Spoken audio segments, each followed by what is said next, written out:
Agora vou fazer, a gente vai fazer uma intervenção aqui com os guris. E queria que tu falasse, Tiago, antes de a gente chamar o Augusto. O Augusto pode sentar aqui já, Augusto. Pode vir aqui. Sentar aqui com a gente.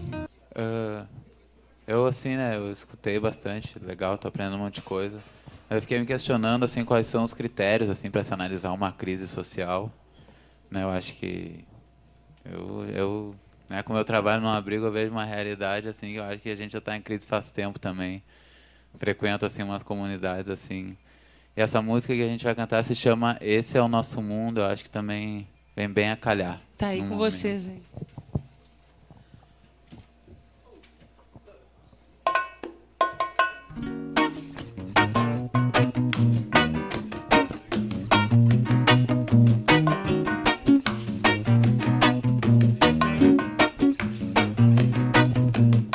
Mais de 500 anos de fome, miséria, descaso, doença e escravidão. Não chame o Ivan Preto de ladrão, isso não se faz, não, não. Mais de 500 anos de fome, miséria, descaso, doença e ingratidão. Não chame irmão do gueto de ladrão, isso não se faz, não, não. Esse é o nosso mundo e nós vamos vencer. Esse é o nosso mundo, preciso proteger. Esse é o nosso mundo, ação e reação. Esse é o nosso mundo, pois todos nós vemos natureza em destruição. Todos sabemos que esta não é a salvação. Todos nós vemos natureza em destruição. Todos sabemos que esta não é a salvação. Pois quem me dá de comer se não a terra? Quem me dá de beber se não a água? Para me aquecer se não o fogo? Para eu respirar ganhei o ar. E disse já, esta é a perfeição. Por isso vou lutar, por isso vou zelar. Esse é o nosso mundo e nós vamos vencer. Esse é o nosso mundo, preciso proteger. Esse é o nosso mundo, ação e reação. Esse é o nosso mundo. Tenho certeza que igualdade e respeito são peças-chave para encontrar o que é direito, eliminando o oprimido e o opressor. Desigualdades que só alimentam dor, que faz o homem esquecer de sua morada. Será preciso que o planeta vire nada? Será que alguém pode responder o que a natureza tem a ver com essa cultura de poluição? Falsa cultura de poluição. São guerras químicas e físicas. Não sabe o que é vida e o que será de sua família. Pois todo homem sente fome, não importa qual seu nome, sua idade, sua nacionalidade. Todo homem sente fome, não importa qual seu nome, sua idade, sua nacionalidade. Esse é o nosso mundo e nós vamos vencer. Esse é o nosso mundo, preciso proteger. Esse é o nosso ação e reação. Esse é o nosso mundo. Mundo que vivemos, mundo que morremos, mundo do dólar, mundo da esmola. Mundo que vivemos, mundo que morremos, mundo do dólar, mundo da esmola. Ah, ah, ah, ah, ah, ah, ah, ah.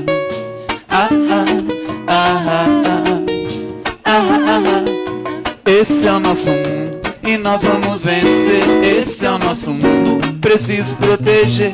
Esse é o nosso mundo, ação e reação. Esse é o nosso mundo. Tenho certeza que igualdade e respeito são peças-chave para encontrar o que é direito, eliminando o oprimido e o opressor. Desigualdades que só alimentam dor, que faz o homem esquecer de sua morada. Será preciso que o planeta vire nada? Será que alguém pode responder o que a natureza tem a ver Falsa cultura de poluição, falsa cultura de poluição. São guerras químicas e físicas, não sabe o que é vida e o que será de sua família. Pois todo homem sente fome, não importa qual seu nome, sua idade, sua nacionalidade. Nós vamos vencer. Esse é o nosso mundo. Esse é o nosso mundo. Esse é o nosso mundo. Valeu.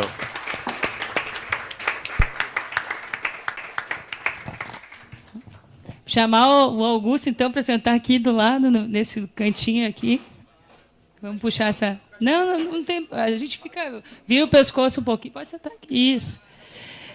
Eu vou, então, apresentar e agradecer de novo os guris aí, a música do Tiago. Depois eu queria que tu falasse um pouquinho da música. O Augusto Jobim, do Amaral, ele vai falar hoje sobre o crime na mente. Diálogos da criminologia com a psicanálise, visando não reduzir o pensamento a um neurônio e não confundir o desejo com uma secreção química que a psicanálise sempre tão atacada acaba por ser convidada, estratégica neste cenário, né, de controle. O Augusto ele possui doutorado em altos estudos contemporâneos pela Universidade de Coimbra, em Portugal. Ele graduou-se em Direito pela PUC, fez a especialização também na PUC, o mestrado também lá, e é professor do Departamento de Direito Penal e Processo Penal da Faculdade de Direito da PUC. Augusto, obrigada por ter aceitado o convite. A gente está assim, planejando uns 20 minutos para cada palestrante e abrir para estimular que vocês também falem, tá? Que esse espaço é uma roda coletiva aí, tá? E obrigado. Obrigado, Carmela. Eu tenho que falar com o microfone mesmo por causa da gravação? Tá. Não precisa. Nós vamos começar a gritar aí vai dar problema. Boa tarde. Boa tarde a todos. Obrigado, Carmela, pela oportunidade. A parceria já não é de primeira vez, né? Então, eu fico muito à vontade e gostaria que isso aqui fosse mais um bate-papo que qualquer outra coisa. Tá? Então, é uma brincadeira aqui que eu vou me propor, uma brincadeira séria, né? Eu tenho formação, a Carmela colocou, minha formação é em História das Ideias, ainda que eu seja, e sou sempre um estrangeiro quando eu falo dentro do direito. Minha formação é fora do direito. Ou seja, eu vou tentar colocar algumas inquietações aqui que eu acho que são necessárias. A minha interface de pesquisa é entre a criminologia, a psicanálise e, evidentemente, a história do pensamento, se quiserem. E, nesse momento, eu acho que a gente tem que conversar sobre umas questões um pouco mais caras. Talvez as questões mais radicais. Questões radicais são aquelas, literalmente, que a gente tem que ver na raiz. Senão, fica tudo perfumaria. Aí, na minha opinião, vira um discurso de shopping. Né? Então, eu acho que tem que ser um pouco mais radical. E eu sei que eu sou sempre o chato da história, por isso que a Carmela me chama. Então, eu vou sempre fazer o trabalho sujo. Alguém tem que fazer o trabalho sujo, né? Então, lá vou eu. Vocês me compreendem. Quando a Carmela me convidou para conversar sobre neurociência, a primeira impressão que me veio foi o que ela quer que eu fale. A gente sempre pensa isso, né? E depois disso, tudo bom? E depois disso, o que me veio na cabeça é o que eu vou falar. E vocês vão entender por quê. Porque, de novo, e essa é uma das minhas hipóteses, uma série de hipóteses que eu vou lançar para vocês para conversar. Não tem nada de novo isso. Nada de novo. A interface entre a ciência de ponta e o direito, por exemplo.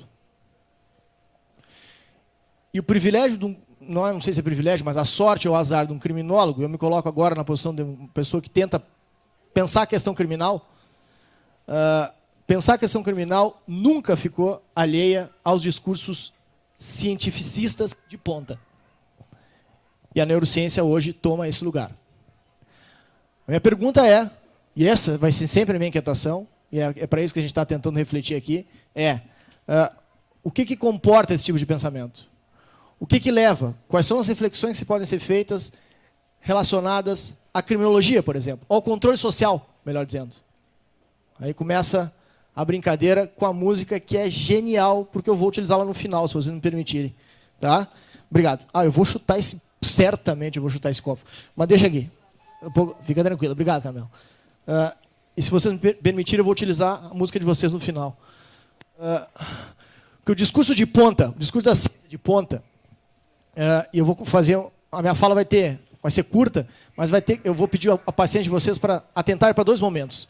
Esse momento inicial, que eu vou trazer uma notícia literalmente da hora, e depois vou retroceder quase 150 anos.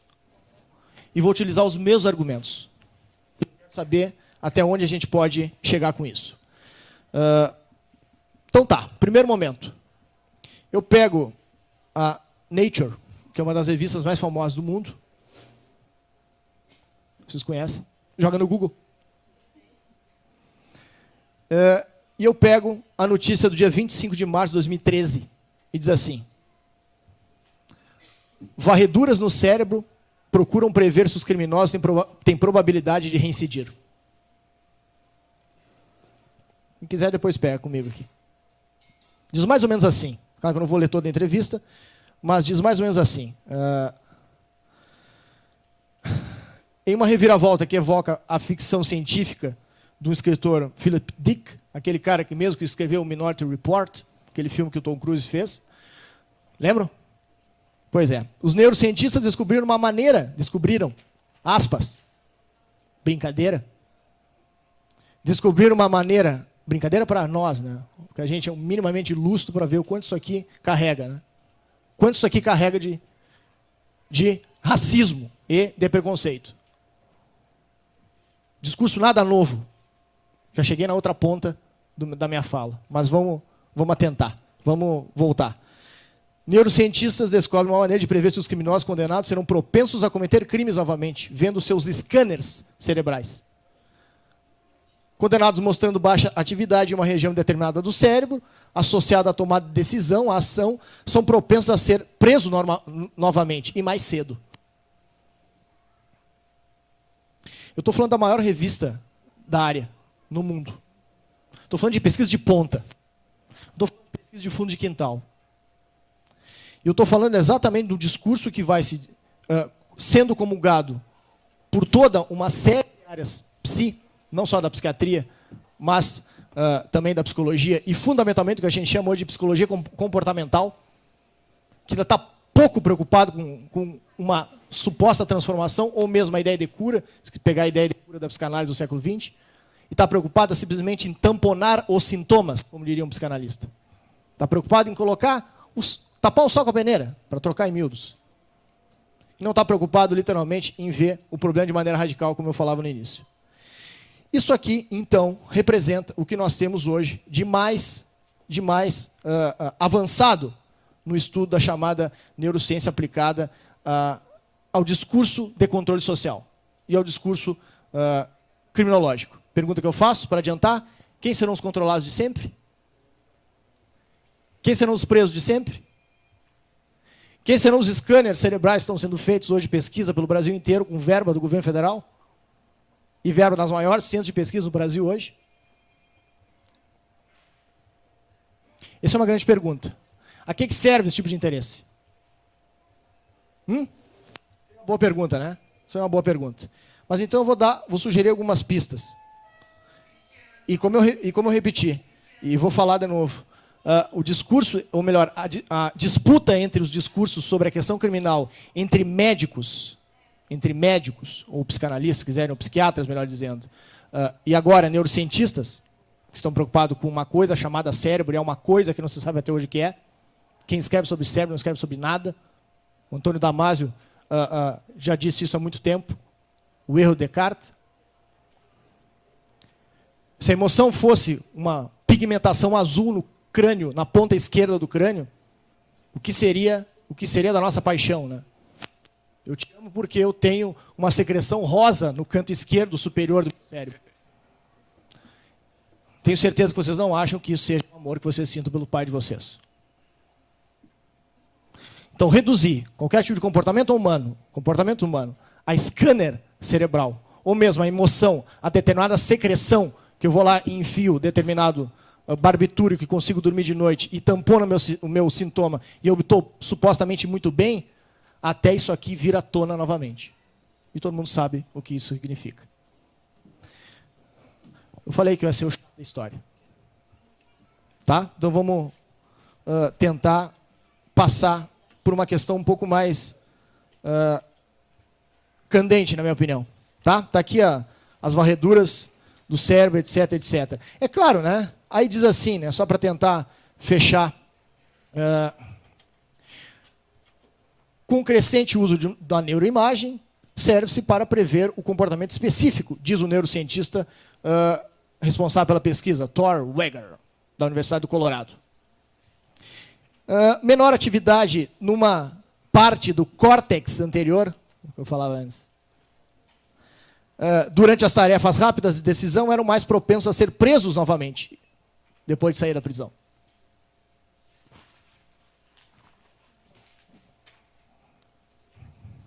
Vou conversar sobre o que representa esse tipo de coisa. Tá? Aqui eu peço agora a paciência de vocês, porque a gente vai retroceder um pouquinho, e eu só vou lançar a ideia. Tá? Vou lançar a ideia, não tem tempo para... A gente não tem tempo, infelizmente, para ficar um pouco mais a fundo. Até gostaria de poder conversar com os guris, que eu tenho certeza que vivem a realidade muito mais crua e sabem o cotidiano do que representa um tipo de racismo e segmentação, ou, se quiser, de seletividade social que o controle penal impõe a determinadas pessoas e não às outras. Você sabe muito bem o que eu estou falando. Quase isso, exatamente. Esse é mais ou menos a minha indignação. Se eu pudesse gritar tipo ela, eu estaria gritando. Gurizada, o discurso da criminologia nasce, só para deixar mais ou menos pontuado isso aí, o discurso dos chamados criminólogos, mais ou menos, depois edita, Carmela, os filhos da mãe do século XIX, que resolveram criar uma ciência. Claro, se colocava a grande ideia de ciência no século XIX, de determinado campo de conhecimento que dotasse de um objeto para estudo. A criminologia nasce como um ramo da zoologia, que se chama antropologia física. Nasce, e literalmente tem essa característica do chamado apartheid criminológico. É assim que a criminologia nasce. A criminologia nasce racista e fazendo uma redução enorme biológica sobre o ser humano.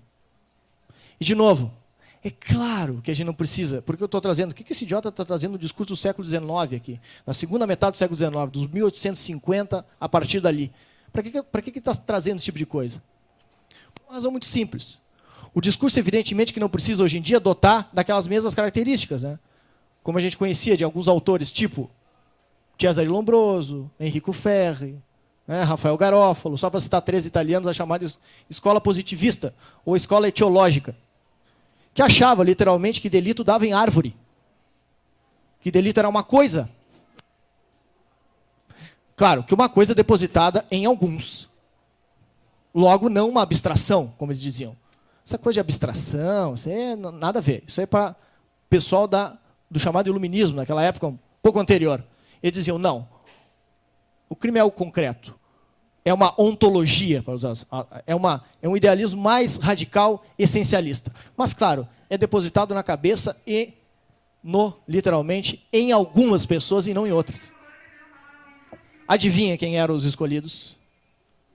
As chamadas classes perigosas. Como é que o Lombroso vai fazer a sua primeira pesquisa? E, de novo, eu estou falando do Lombroso com uma metonímia, vamos usar um termo bonito. Uma metonímia. Ou seja, a parte pelo todo. Porque todo o século XIX é um século, na Europa principalmente, é um século fundado no reducionismo biológico e racista. Não é à toa que nasce esse tipo de discurso. Que é um discurso muito interessante, para quem é um historiador das ideias, tem que, no mínimo, ter percepção disso. Que até a responsabilidade é dizer, como é que nasce esse tipo de discurso? É um discurso que está preocupado em legitimar 2 coisas. No âmbito interno, algo que era a chamada ascensão do proletariado, ou se quiser da burguesia, etc, etc. Ou seja, tinha que ter uma contenção do proletariado do século XIX. Não é à toa todas as revoluções que tiveram depois. Então tinha que ter um discurso para legitimar esse tipo de opressão sobre o proletariado. Cara, no âmbito externo, o que tu tem? Tu tem o chamado imperialismo. Né? Pega a Inglaterra e pega o que eles fizeram com a África no século XIX, 1882. Né? Pegaram a África e retalharam. chamado imperialismo. Né? Ou seja, precisava-se um discurso cientificamente legítimo para dar conta desse tipo de coisa. De inimigos internos e inimigos externos. Que eram os inimigos externos? Os chamados bárbaros, colonizados. Tipo, nós. Né? Quem eram os inimigos internos? Quem eram os inimigos internos? Óbvio, os criminosos. Não é à toa a profunda conexão entre os chamados delinquentes degenerados e os chamados selvagens rebeldes colonizados. Eu estou usando termos deles, da chamada escola positivista. Ou seja, tu tem um discurso, tu tem um âmbito de discurso muito claro aqui. No século, e de novo, se vocês tirarem da minha fala século XIX e colocarem século XXI com algumas amostras disso aqui, dá na mesma. Ok? Vamos lá, vamos adiante. Claro, com algum certo reducionismo que eu estou fazendo aqui, porque é uma fala de 20 minutos. Mas eu estou tentando, de alguma maneira, fazer um pouco mais, me fazer um pouco mais responsável. Nós temos um discurso quase que se intercomunica entre dois pontos. Um discurso entre policiais e um discurso médico. Tu tem o discurso médico fundamental lá no século XIX, agora um pouquinho diferente aqui, mas lá no século XIX, fundamentalmente um discurso médico sem tanto poder de atuação na sociedade, ao menos poder de controle social, etc. E tu tem uma nascente instituição que se chama polícia. A gente acha que é um negócio que nasceu muito tempo atrás. Não, nasce agora. Nasce no século XIX. Né? E detalhe, aí tu tem uma polícia sem um discurso minimamente articulado. Adivinha qual é o discurso que a polícia se apropria? Dos médicos, é óbvio. Da nascente, do chamado nascente discurso criminológico positivista que eu fazia referência. E é claro, né, o que a gente tem como principal característica, como eu falei antes, um positivismo criminológico biologicista. Ou, se quiserem, um reducionismo racista, médico. É disso que se trata naquela época e não estamos muito longe disso em alguma escala ou em alguma dimensão por aqui. Ou seja, para dar o nome, literalmente dar nome aos indivíduos. Né? Existe uma série de médicos, por exemplo, que canalizaram alguns discursos que eu gostaria que vocês refletissem com a primeira parte da minha fala que eu rasguei e joguei para trás. Joseph Gall, o cara que inventou a tal da frenologia. Abrir crânios, né? E fazer scanners de cérebro. Para simplesmente, o que ele dizia, né? Apurar o espírito instalado no cérebro. Logo, claro, porque é no cérebro que está o centro da razão. E se a razão é um elemento físico, chega de filosofia, segundo ele. Né? Vamos ao mundo concreto. Vamos fazer scanner. Ah, se ele tivesse um instituto para fazer esse tipo de coisa. O que seria hoje, né? Não sei se existe. Acho que existe. Não sei. Existe. Né? A gente sabe que existe. Existem hoje até bastante pesquisas avançadas. E adivinha com quem é feito? Hoje os institutos de ponta no Brasil hoje sabem que tipo de pesquisa fazem para supostamente verificar sinais ou elementos ontológicos do sujeito que nasce criminoso. Então, como é que se faz? Hoje, você pega uns jovens infratores. Que bacana, né? Olha que interessante. Interessante, né? O discurso. A gente pode notar claramente como mudam-se as aparências, mudam-se os discursos, mas a performance, ou seja, a atividade que se realiza é literalmente a mesma. Né?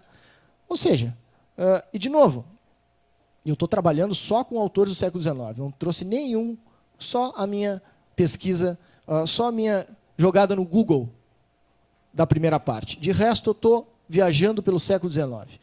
Ou seja, resumindo, se tem naquela época e se tem hoje uma tentativa, na minha opinião, de um reducionismo médico, biologicista, se quiserem, ou criminológico racista, é porque se entende algo que é profundamente discutível em todo o pensamento criminológico. Ou melhor, já é abandonado pelo pensamento criminológico sério, no mínimo há 50 anos. Que é a ideia fundamental de que existe um ser criminoso.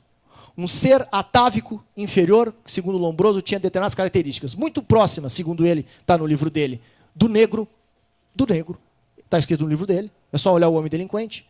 E o Ferri, claro, né? o Ferri, de outra maneira, vai dizer, claro, que haveria uma responsabilidade social de todos de antecipar, inclusive, a prática. Já que ele nasce criminoso, o que basta para nós como sociedade? Antecipar o que ele vai fazer. Quanto antes, melhor. Redução de minoridade penal? Para quê? Vamos ao feto, melhor dizendo, né?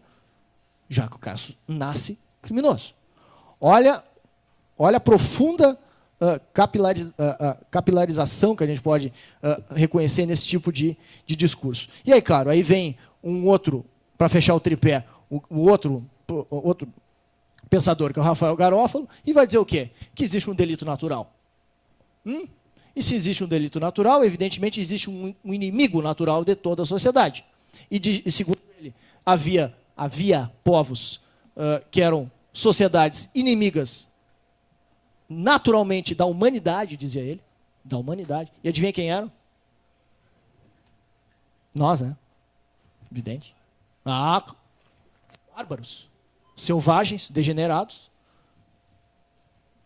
E adivinha quem eram os delinquentes, os inimigos internos? E essa expressão, quem inventa é ele, a ideia de guerra à delinquência, é original dele. Está lá, se quiserem, está no livro Criminologia dele. De quem é? Dele também. Ou seja, nós estamos aqui às vésperas do início do século XX, às vésperas da invenção de uma coisa, logo no passo seguinte, chamada eugenia, que você sabe muito bem no que deu no início do século XX. Sabemos o que deu, né? Nas duas guerras. Né?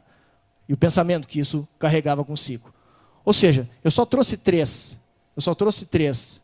autores, que é o Garófalo, o Ferri e o Lombroso, para suscitar esse tipo de reflexão. Mas, de novo, quero frisar, para, de alguma maneira, terminar e deixar aberto a conversa que eu acho mais frutífera do que eu ficar aqui fazendo um monólogo.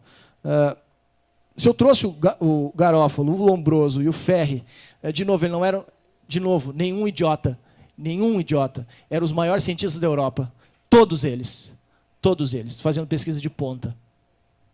Todos. Esses eram os pesquisadores de ponta no século XIX. Um sujeito que dá determinada característica aos chamados criminosos natos, alguém que fala da chamada defesa social como um remédio e chama os ditos magistrados de leucócitos sociais. Lembra que são leucócitos? É mecanismo de defesa do organismo humano? Já ouvi isso em algum lugar, muito próximo daqui. E que faz tipologias, né? Não só do criminoso nato, como fez o Lombroso, mas faz uma série de outros, mas que fundamentalmente postula uma dita palavra, por eles também criada, que a gente acha que o negócio nasceu há muito tempo atrás, não foi há muito tempo, uma palavra chamada periculosidade, que todo mundo adora dizer e não sabe de onde vem. Essa expressão periculosidade, sem delito, faz com que a gente pense que exista, de fato, uma condição perigosa independente do delito. Isso tu antecipa. Para que esperar? Aí tu faz scanner no cérebro do cara. E tu vai antecipa o controle social, tu antecipa a estigmatização e tu antecipa a seletividade. E se dane os de sempre, como a gente sabe muito bem que acontece. Ou seja, de novo, para encerrar, e aí eu fico completamente à disposição de vocês. E eu vou ficar, para encerrar, com duas coisinhas, enquanto o passarinho para de cantar lá no fundo. Duas coisinhas. Uma, eu vou pegar eu quero que vocês adivinhem de quando é isso aqui. Tá? Eu fiz a primeira leitura daquela matéria da Nature. Agora eu vou pegar, se vocês me permitem, uma citação de um livro, ou melhor, um pedaço de um livro de um autor. 5 minutos, não, um só já era. Não preciso mais que isso, fica tranquilo. O pessoal tem mais a dizer do que eu. Olha aqui. A chamada, eu vou pegar aqui, não vou me sofrer. Vou pegar para não ficar decorando e vocês achando que eu estou falando mais mentira. Tem um livrinho Olha que interessante. Depois eu passo esse livro aqui, que é uma história do pensamento criminológico, né? Para quem quer entender um pouquinho, não é uma leitura, digamos, rápida, né? Está longe de ser uma leitura rápida, mas eu quero só pegar uma referência num pedacinho dele, ver se eu acho aqui.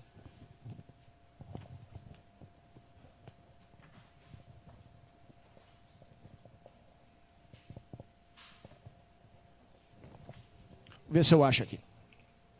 Para encerrar. E depois eu uso o que os guris trouxeram com toda a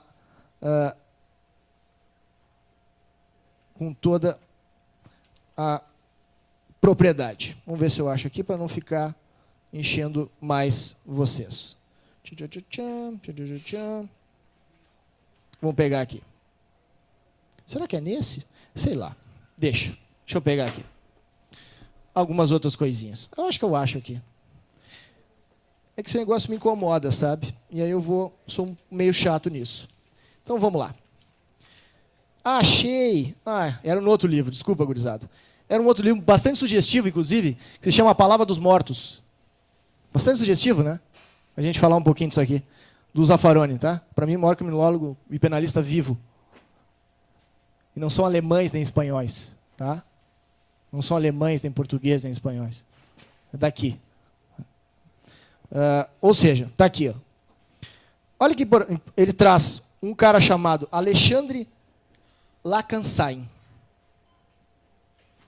da escola francesa de criminologia positivista. Como eu disse, não se resumiam aos italianos, como eu falei antes, e esses três que eu tinha dito, tinha feito referência.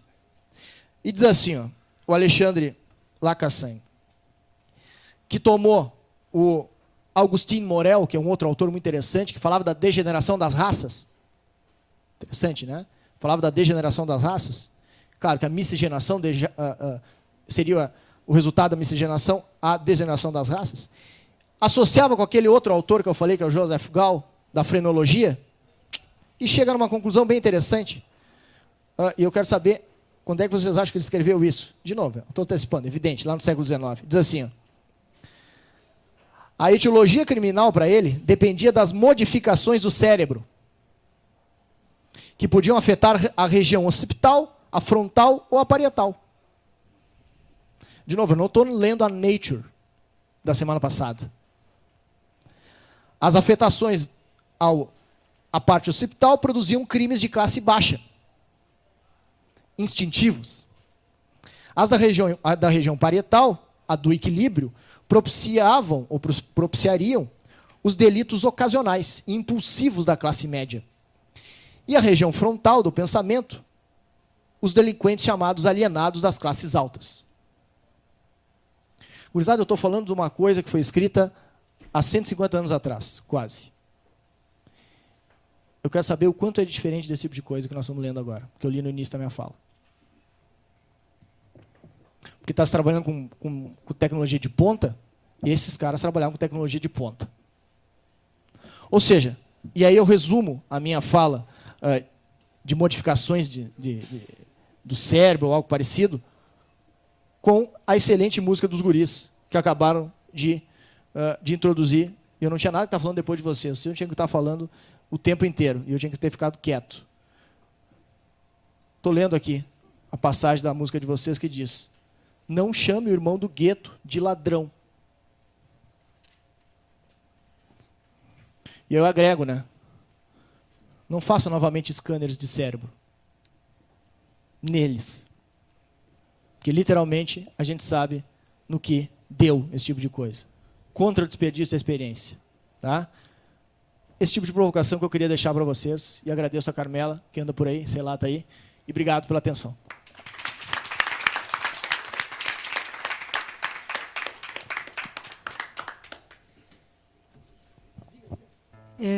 Eu quero agradecer ao Augusto, né, pelas provocações e inquietações que deixou ao auditório. E eu espero que vocês questionem, aproveitem que ele ainda está aqui, porque cada um tem uma percepção e isso precisa ser construído coletivamente. Tá? Eu vou pedir só para tu dizer o teu nome e a pergunta. Ela está ganhando um livro sobre estudos empíricos sobre temas de direito societário, que é organizado pela Viviane Miller Prado e Lie o Ema do Carmo, pela Saraiva. Obrigada pela participação.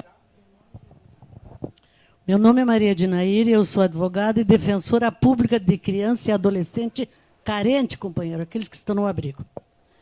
A minha pergunta, professor, é a respeito dessa tecnologia de ponta que o senhor falou, que está ocorrendo com os neurocientistas, e a respeito de se essa colocação na mídia generalizada agora de violência, mas de todas as classes sociais, porque os universitários, os brancos, os ricos estão matando por matar. Jovens, adolescentes estão fazendo isso.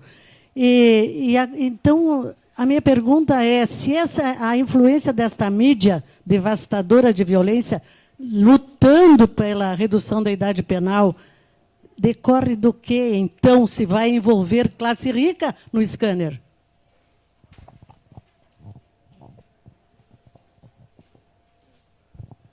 Muito obrigado. Como é seu nome, desculpa?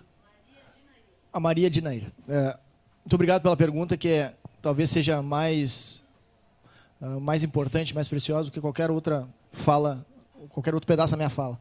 A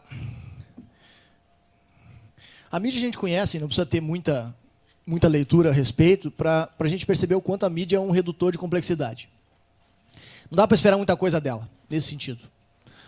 Na medida em que tem um papel e uma responsabilidade gritante de reduzir a complexidade, sem dúvida nenhuma, tem algo bom nisso. Às vezes é necessário dizer de maneira direta, etc., com meios de comunicação de massa, algo que seja necessariamente mais objetivo. Ótimo. A grande questão é quando isso se torna, como a senhora bem falou, se torna um produto e um instrumento para, de alguma maneira, manipular os mesmos discursos de sempre. O que eu quero dizer com isso? Quando se trata dessa relação mídia e crime, né, claro que, para além da enorme complexidade que isso tem, e falando especificamente do assunto que a senhora fez o gancho, que é relativo à redução da maioridade penal, é importante pensar o que significa trazer essa questão novamente. Porque, literalmente, se traz esse tipo de questão de maneira cíclica, o que a gente costuma dizer, e só por esse sintoma dessa questão periódica em que se traz sempre esses assuntos, se demonstra o grau de irresponsabilidade que a mídia tem. Ou seja, de irresponsabilidade, com responsabilidade ou irresponsabilidade. O que eu quero dizer com isso? Nós temos uma enorme, e aí eu já estou fazendo a questão do vínculo social que a senhora vinculou antes, tinha feito referência antes. A mídia tem uma enorme responsabilidade, sim. Mas por que isso é trazido de forma cíclica? Ou seja, de tragédia em tragédia, né? A gente só pensa de tragédia em tragédia. Eu diria, de espasmo em espasmo, né? De maneira quase que impulsiva. Nada contra os impulsos, que é natural e que bom que assim seja. Que não tem nada a ver com esses espasmos que a neurociência busca localizar em determinado ponto do cérebro. Isso tem a ver com uma outra coisa, que é o aspecto do inconsciente, que a gente poderia conversar num outro momento. Mas o que interessa para nós nesse momento é perguntar o seguinte: por que esse tipo de indignação é canalizada desta maneira? Ou seja, é interessante como a gente se indigna, ou trabalha de maneira indignada, sobre algumas coisas e não sobre outras, né? Quando se fala em criança e adolescente, ninguém faz passeata para fazer, ou melhor, para impor indignação ou rigor no cumprimento das leis, como é o Estatuto da Criança e do Adolescente. Ou seja, é engraçado como nós nos indignamos pouco com as coisas realmente importantes, né? E, de novo, ninguém está falando do sofrimento que isso imputa qualquer cena de violência ou de morte. Isso é indiscutível. Eu estou dizendo o quanto, e eu não estou falando só da mídia, eu estou falando quanto nós nos indignamos por espasmos, e não de maneira literalmente responsável. Isso é muito importante se pensar. E quando se fala de assuntos populistas como esse, e aí eu faço uma colocação que para mim é muito preciosa, que quando se trata de assuntos populistas em matéria penal, são facilmente vinculadas pelo sentimento de sedução. São sedutores os discursos. É maravilhoso um discurso sedutor de populismo penal. Dá voto, que é uma barbaridade, vincula adesão e vincula supremamente o que a gente chama de homogeneização. não se tem nenhum tipo de preocupação em dar um pouco mais de profundidade ou de complexificação sobre o tema. Dane-se, se torna algo homogêneo e vamos discutir literalmente nos espaços que nos são dados. Nada contra, mas em programas de auditório, né, em você decide lá, você decide aqui, em vote não sei o que, se você é a favor, vote não sei o que, se você é contra. Ou seja, minimamente preocupado com um tratamento sério da questão, que é o tratamento do dia a dia, do cotidiano, na realidade que a gente vive. Né? E aí, claro, os discursos demagógicos são os primeiros a serem vinculados de maneira sedutora. Isso, para mim, é algo que tem que se pensar, no mínimo. Renato. Bom, a minha pergunta é bem simplesinha, assim. Ela tem duas partes, tá? A parte A é assim, se tu acha que tem alguma coisa na mente que não seja cérebro. Ou isso é de um reducionismo, né, duro. Então, assim, eu sou neurocientista, meu nome é Renato Flores, coordeno o projeto Proteger Saúde e Comportamento Violento na URGS, tá? Bom, então vou dar um reducionismo duro. A mente está toda no cérebro e ponto, ou não. O que tem mais de mente que não esteja no cérebro? Segundo, qual é a tua interpretação sobre quanto carinho uma criança precisa ganhar para se tornar um ser humano mais social e mais bem relacionado? E então fica essa discussão assim, redução da minoridade penal, criminalidade, assim, e ninguém discute o efeito do carinho, né, organizando o cérebro da criança, ou o carinho não organiza o cérebro, organiza alguma entidade mística como a alma. Né? Aí, bom, aí se vai entrar alma, né, e coisas paranormais ou religiosas, nós neurocientistas estamos pulando fora. Então, a mente está toda no cérebro ou não está? E qual é a questão de cuidar bem e de tratar bem e fazer carinho em crianças e isso organizar um cérebro menos violento? Ou isso que eu estou dizendo é uma completa idiotice? E eu sou um babaca? Primeiro, obrigado. Como é seu nome, desculpa? Renato. Obrigado, Renato, pela pergunta. Professor Aroni, não vou tomar seu tempo, porque eu tenho certeza que falará muito mais. Nada, tenho aula agora de noite, senão estou na rua. Renato, indo direto à tua questão de maneira reducionista, tal como tu fez a tua pergunta. Sim, é evidente se eu acho que as minhas emoções, se perguntar se eu acho que as minhas emoções são, ou os meus sentimentos são reduzíveis ao que eu tenho dentro da caixa craniana, evidentemente que eu vou dizer que não. E eu não preciso nem ser neurocientista para entender isso. Né? E mesmo as pesquisas de ponta de neurociências, pegar o Antônio Damasio inteiro, vai nesse sentido. Inclusive, de maneira empírica, como é muito importante para essa área do conhecimento. Ponto. Segunda questão, se o carinho ou o afeto, de alguma maneira, importa, sim, tanto o afeto quanto o carinho vai importar para qualquer tipo de relação humana, já que é humano. Né? E não só humano. Né? Ou seja, mas, de novo, se isso for um convite para se reduzir qualquer tipo de comportamento humano a simplesmente influxos de cuidado ou carinho e que eu vou dar uma resposta Y, eu estou fora também. Porque não vai ser, na minha opinião, uma conduta, no mínimo, responsável de se pensar a complexidade humana. E, de fato, a alma não é uma coisa. Se é que ela existe, ela não é uma coisa. Certamente ela não é uma coisa. E muito menos reduzida ao que temos dentro da caixa craniana. Né? Então, essa é a minha condição. E, claro, eu não falo, eu falo uma postura muito pessoal, mas a minha profunda preocupação é quando isso se dá, e, de novo, conectando com a minha fala para encerrar, o problema vai se dar sempre quando qualquer tipo de discurso seja reducionista ao máximo, nesse caso biológico, como eu fiz, ou neurocientista, ou mesmo social, ou qualquer outro discurso reducionista, que tente dar conta de antemão a algo que é uma construção, como a categoria de crime, né? Ou a categoria, se quiserem, relacionada à questão criminal. Isso é algo construído. Não é dado à natureza. Né? E quando isso tenta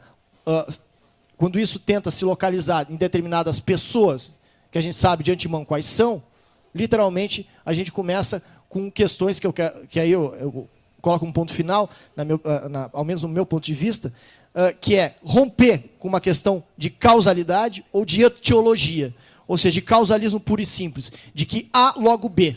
Se A logo B, estou fora. A complexidade é muito mais profunda que isso. Muito mais profunda que isso. Ou seja, a questão de se reduzir determinada causa a determinado efeito, para mim, no mínimo, e aí qualquer pesquisa literalmente de ponta também vai apontar no sentido completamente ao contrário, da dimensão de uma complexidade muito maior que essa. E claro, em se tratando de criminologia, o que está no centro na minha preocupação é sempre o sistema penal. Esse é o objeto para ser estudado.